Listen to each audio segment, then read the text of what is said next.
The impeachment battle rages on. Breastfeeding is now chest feeding, and Bruce Springsteen gets arrested for a DUI. I'll be getting into that and more on The William Hall Show.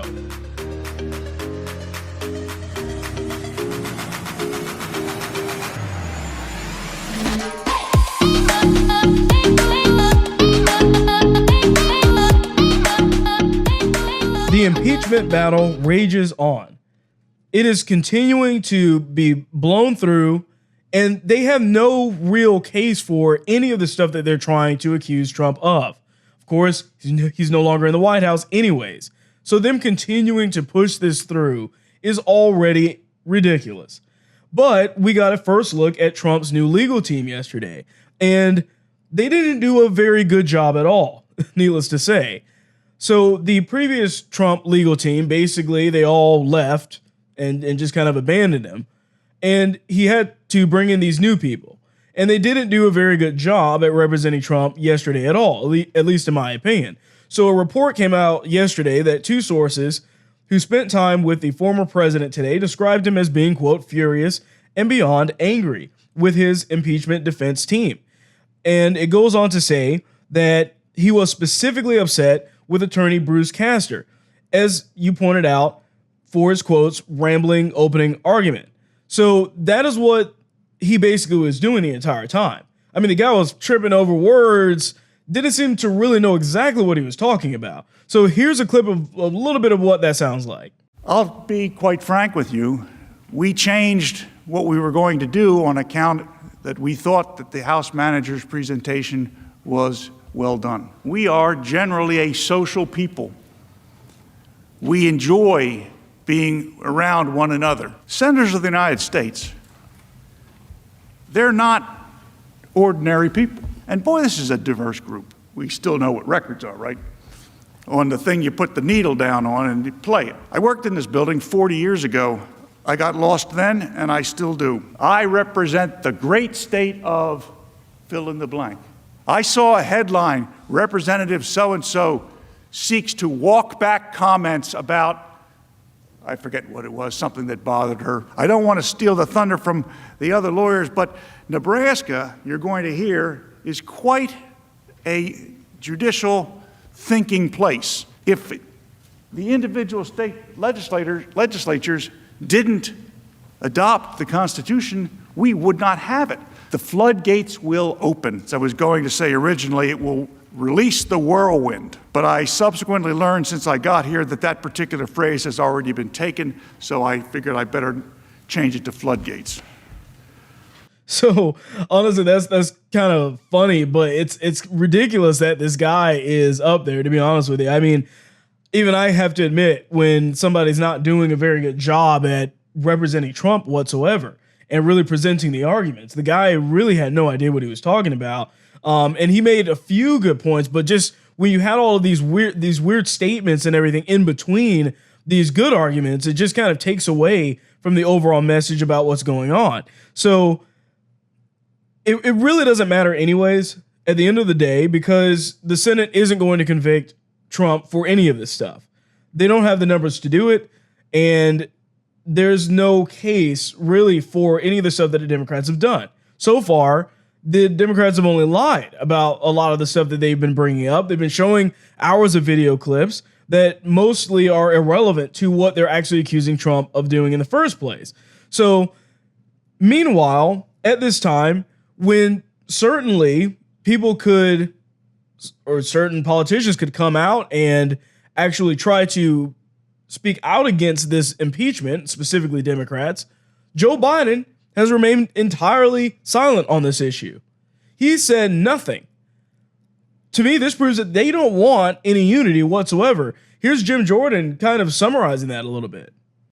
No, there's 4 principles and 4 facts. 4 principles. This is unconstitutional. There was no due process afforded the president. This does grave harm. Thirdly, does grave harm to your First Amendment free speech rights. And fourth, it doesn't unify the country, as Joe Biden said he wanted to do just a couple weeks ago. And then the 4 facts that never changed. How did the president incite a breach of the Capitol when the FBI knew ahead of time this was pre-planned, when pipe bombs were found ahead of time, before the president even had the rally, when Capitol Police asked for additional help, they asked for the National Guard to be there, and when when the president specifically said, fourth and maybe most important, specifically said, peacefully and patriotically make your voices heard. So 4 principles, 4 facts will not change, no matter how much video the Democrats show and no matter how long they talk. Those things are fundamental, and the American people, I think, instinctively understand those key concepts and key facts. They're allowed to say that the election was stolen. Republicans can't. They're allowed to say fight like hell. Republicans can't. They're allowed to have Thanksgiving with their family.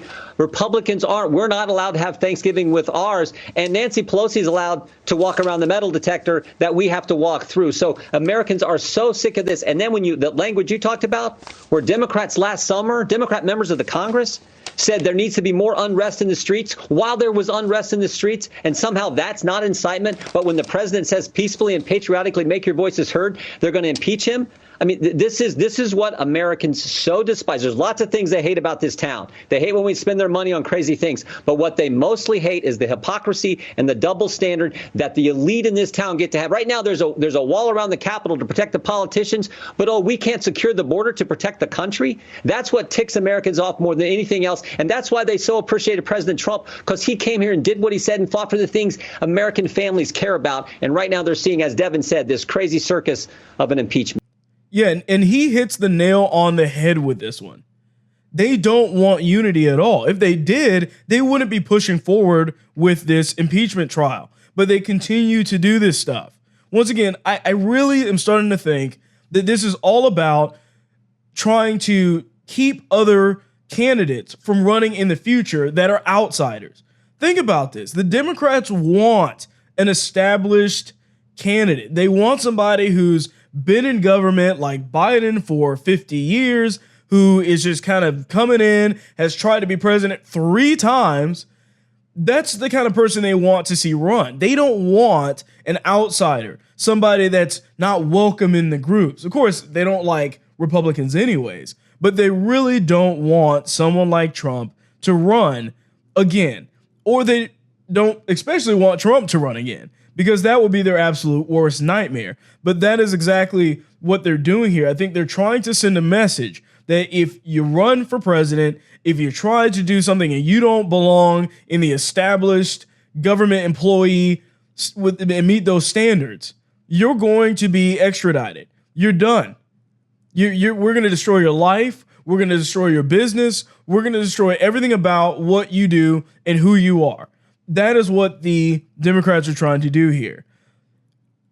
All of the evidence that the Democrats have shown so far is either irrelevant or fake. And I can prove it. So they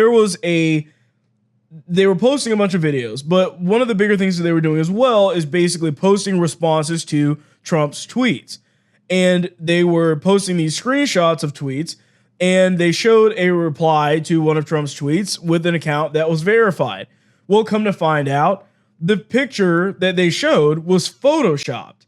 I'll have it displayed here for those that are watching this on video. But the person's name was Jennifer Lynn Lawrence. And she wrote on Twitter, "I've never been verified on Twitter, so why did my tweet used in the fact-free impeachment include a verification badge? I'm assuming Democrats faked it, like they are faking the whole case. Representative Swalwell, why did you add a verification badge to my tweet in your presentation?" And as you can see there in the screenshot, they added in the verification badge. They're doing this because they wanted it to be kind of seem to the normal person like, oh, that's someone important. They're verified and they're replying to Trump's tweet and saying these things. But it's a lie. It's a complete and utter lie. They are going to fabricate as much of this as they can. They're going to try and make things seem more legitimate than they are. But the problem is that a lie is still a lie. It doesn't matter that you cover it up with a little or put a little verification badge on it. Like, well, the tweet's still real. We just wanted people to think it was more serious than it was, because a verification means so much these days, which of course it doesn't. But you get the idea. And that's the way that they're going to try and do this entire impeachment trial, is to make things that are very minor seem to be really major in the whole light of all of this, because that's the only way that they can prove their case. But I would argue none of these things that they've presented so far have done anything outside of what we've already have known. Trump said to march peacefully and patriotically to the Capitol. That we know the event was planned way ahead of time, and or at least the protesting was planned ahead of time. So how can they link it to his speech? That's what they want to show. But then they're like, whoa, he's been saying things that would lead to this for way before January 6th. But they haven't shown any of that stuff at all. So that's the problem that you're seeing the Democrats running into at this point in time. There's also another big lie that the media has been spinning as well. And this has also been taking place during the impeachment trial as well. And that is the amount of people that have actually died in the Capitol riots. Now, keep in mind, they want to make this seem to be the most deadly event that's taken place in recent time. But that really wasn't the case. So the media has been lying to people. And they're telling them that anywhere, depending on where you look, that between 5 and maybe 7 people died or were killed as a result of the Capitol riots. So one out of the 7 deaths, in some way, that they were tied back to the riots. We know so far now that 2 of those were suicides in the days and weeks following the chaos. Acting Metropolitan Police Chief Robert Conti said that officers Jeffrey Smith and Howard Liebengood took their lives in the aftermath of that battle. So they're right there, 2 lives that did not even end on January 6th. So how they're calling that a death as a result of that is kind of weird. Now, of course, maybe they committed suicide because of trauma that maybe occurred on the day of January 6th. Not really sure. But both of those officers killed themselves.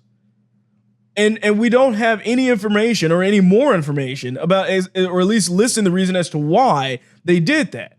So to immediately assume that it was either related to January 6th is disingenuous, and you're making an assumption. The other part of this is that there's, as for the civilian deaths that were tied to the riot, we know what the names are. So there was Benjamin Phillips, Ashley Babbitt, which a lot of you already know because a lot of conservatives were talking about her recently, but Roseanne Boylan and Kevin Greeson. It was reported by Chief Conti immediately after the riot that 3 of the victims, Phillips, Boylan, and Greeson, died from separate medical emergencies. So Kevin Greeson's family later confirmed that he had a high blood pressure and died of a heart attack in the midst of the excitement. Even fewer details have been given about Benjamin Phillips' death, but we do know that he suffered a stroke at some point on January 6th and then later died in the hospital. And then for the third person, Roseanne Boylan, the story is a bit weirder for this one, but it's reported that she was trampled to death. That was the initial report. This was obviously certainly qualify unquestionably as a death from the riot if you're just looking at it from that. But a more in-depth explanation about her death basically revealed that she had collapsed amidst a flood of people near the Capitol, and then they tried to resuscitate her through CPR, and as a result, nothing happened and she died there. So the cause of death is pending as of right now. So that's kind of weird. But the one that everybody knows about, because we were talking about her recently, is Ashley Babbitt, which is the clearest case of all. Now, if you recall, there was a video basically showing her trying to climb through one of the windows in the Capitol. And then this kind of police officer just behind the window, very strangely, just kind of comes out of nowhere and shoots her through the window. Okay. Now, this was a weird clip because there were cops even behind her. So it's very strange to see a certain one of the officers shooting her from the front while several officers were behind her, not doing anything at all.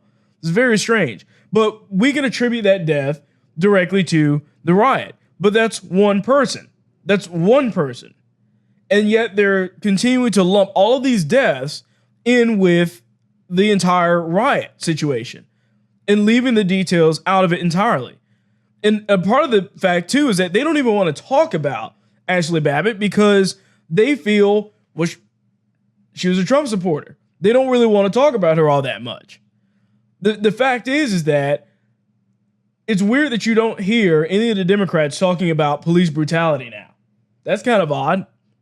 I mean, she was unarmed. Why aren't they out there talking about the fact that she should have never been shot as a result of this? Real strange. It's almost like they pretend to care about police brutality or police overreacting to certain incidents, but only if they fit the racial bill that they require it to fit. But either way, once again, we have to make sure that we're being careful about the evidence that we're looking at here and the things that the Democrats are presenting, because they are saying a lot of stuff that very well may not be true just for the sake of trying to make an argument. So for a long time now, you've had a lot of the trans rights activists come out and basically try to tell us the different types of words we need to use. It came with pronouns in your bio. You need to have she and her and he and him and all of these things. Then they said, we want bathrooms. We want bathrooms that are maybe just gender anonymous type bathrooms. And we want this and we want that. And it just continued to go and continued to move. Then we started, as I reported on last week, started seeing them do even more to get trans women into sports and basically beating women at their own game. And now of all things, they're changing the words breastfeeding to chest feeding. Now, this is all from Brighton's trans-friendly midwives. And they're saying that midwives have been told to say chest feeding instead of breastfeeding, and to replace the term mother with mother or birthing parent as part of moves to be more trans-friendly. Staff has also been instructed, just when you thought that wasn't crazy enough, to say that breast milk should be replaced with phrases like human milk or chest milk or milk from the feeding mother or parent. Honestly, this has to be a joke. This is ridiculous. You know, there's a certain point when you have to wonder if people are just like laughing at themselves. I mean, to me, I would have to imagine that these people are just trying to find the next stupid thing to say and do. What's crazier about this is that even the people that they're trying to pander to with this don't like this. There was a trans person on Twitter that replied to this main story saying, literally no trans people asked for this. This is an attempt by the media to vilify us. What's crazy is that, my only question to this was, you're just now realizing that? You're just now realizing that the left is using the whole trans argument, along with many other things, to basically get you to agree with them, to make you feel like they're on the right side of history? They don't care about you. They're going to come up with whatever it is that they feel like is necessary next. Because in the ideal of progressivism, there's no way that you can just sit still and kind of soak it all in for a bit. You have to be moving forward, or you're moving backwards in their opinion. That's why they hate conservatives, because we refer to or prefer to conserve things. That's the biggest difference here. But of course they're using you. They're pandering to you, and they think you'll like it, but that's the problem. The more gay, trans, whatever you are, people that understand this will begin to realize that the Democrats are not their friends. These people don't care. And another thought I had is, can you imagine how insulting it must be for a woman with breast cancer to read stuff like this? I mean, just, they are stripping everything away from women. And you have very few feminists that are willing to talk about this, to bring it up, to act like it's actually existing or happening. This is an attack on women in our society. And right now, the only people that care about at least allowing women to be women are conservatives. That's it. Because they are working to move in this next group, the trans thing. That's the next kind of woke crowd that they're trying to pander to. The problem with progressivism is that the second that something more progressive happens, or some more progressive people comes available somehow, they'll drop you in a heartbeat to cater to those people. That's why you even had the trans stuff infecting itself into the BLM movement.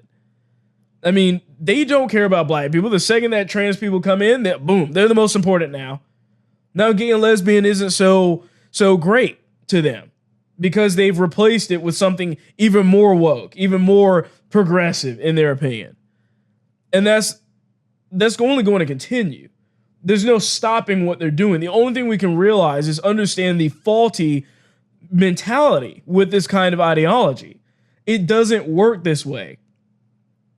At some point, you're going to get tossed out and be old news. So your best bet is to face the facts, become a conservative, realize what's going on out there, and stop letting these people trick you into thinking that they're on your side, because honestly, they're really not. Just a quick reminder that I do have a Patreon where you can directly support the show here. And if you're listening on Apple Podcasts, please remember to leave a rating as well, as it helps out the show. So Aunt Jemima is now, they finally changed their branding. They finally did it. So there were reports that they were going to do it because people were so upset that there was a black woman on the cover of Syrup. This is ridiculously stupid already. They were subjected to the whole cancel culture thing last year, where people started going after brands that they felt like were culturally appropriating certain races. And they were one of the ones caught up in this disaster, needless to say. So the new brand now is that it's going to be listed as Pearl Milling Company. That doesn't even sound good. I'm sorry. Like no one's going to know what that is. And it probably won't matter anyways, but we'll see. So the products will still bear the similar red label on the front, but it will no longer feature Aunt Jemima. And the other companies are also rethinking Uncle Ben and Mrs. Butterworth's. There are several others too, that they were looking at basically having them restructure the entire naming of their product simply to satisfy the woke outrage culture. Now, 90% of people don't care about this. 90% of people aren't thinking about what products they're buying in this way. And to me, I see it very differently, especially for this one, because Aunt Jemima was a real person. So this syrup has been around for many years, and there was an actual Aunt Jemima that made royalties off of this because they wanted to use her likeness on the bottle. Why is that important? That is important because this was, and that whole brand was about really inspiring everything about being somebody that was represented in a positive way. Of course, it's, just syrup, but she was kind of this positive figure. They clearly wanted to represent her on a national brand like this. Why aren't people celebrating this thing? Why isn't this a good thing? But yet they don't want you to think that. They've changed everything. And they basically just shot themselves in the foot. This brand is done. They're done. I'm never buying anything from this brand again. I can tell you that right now. I don't think anybody else should either. Because they literally were willing to kill their brand to basically suck up to the outrage mob that cancels everything in their wake, and they don't care about your company. They will cancel you no matter what. If they kept Aunt Jemima on the bottle, 70 million Americans, the ones that voted for Trump, would have been buying those. But yet they decided to go the other way. It doesn't make any sense. The fact is that all it goes to show is that these companies would rather have no representation on their brands than to have a strong, successful black woman on their products. That's why this is such a dumb situation. And they're going to lose their entire brand over it. In the last story for the day, Bruce Springsteen got arrested for a DUI. Now, in the last show, I talked about his advertisement that he did with Jeep for the Super Bowl. This ad was extremely popular, or at least was viewed a lot. And there were very split decisions on the actual kind of ways that we should perceive this advertisement. I did a reaction to the advertisement as well. But what's crazy about this is that Springsteen was arrested at the Gateway National Recreation Area and will appear in court in the coming weeks now. So officials cited him for a DUI, drinking alcohol in a closed area, and driving recklessly. And these are the law enforcement sources that are talking about this. Okay, wait, so you're telling me that the guy that was talking about unity and America and middle America and the average just working American and us being able to come together through all of our differences is the same guy that was driving drunk in a car commercial. Let that sink in for a second. So what's even more interesting about this is that Jeep pulled the ad. They get rid of it. So it's gone now. You can't find it. You can watch my reaction video. That's the only place, probably only one of the few places you're going to be able to find it. But that ad is gone. And I already did a video, or in that video, I talked about the fact that Bruce was the wrong person for this video. Number one, he's a Trump hater. And now apparently he's driven drunk before recently. So he has no business being in any kind of advertisement for a car, or probably anything else for that matter, especially one that's not even so much about the car, but calling for unity at the same time. So how convenient is it that they found a separate reason to pull the ad? I mean, I can only assume that they knew about this DUI. I mean, before you go in trying to put up a national commercial for a car, one of the things that you think that they would be wanting to know is, did you drive drunk? How recently? Those would be pretty good questions that you might want to ask. And so it's a pretty bad look for a person with a DUI advertising a car. And one would think that that's the one thing that you shouldn't have on your record if you're going to do that. So the video, or the actual original advertisement that Jeep posted on YouTube, got a ton of dislikes. YouTube was deleting the dislikes, which they kind of do pretty often now, to control your perception of the response to the video. So you'll see it and you'll see mostly likes and you'll be like, oh, well, clearly everybody's for this unity, but they pulled it anyways. My assumption here, quite honestly, is that Jeep knew about the DUI and didn't care. The reason why they probably really pulled this ad is because this guy's not for unity at all. And then they're just using the DUI, that news coming out, and using that as the justification to pull the advertisement. So we'll see where this goes. Either way, once again, if you haven't seen my reaction video, go check that out. It's pretty interesting of an ad that they try to play there during the Super Bowl. But with that being said, that's all I have for you today. I thank you for watching the show, and I'll see you on the next one. You just watched an episode from The William Hall Show. Please remember to like, share, and subscribe.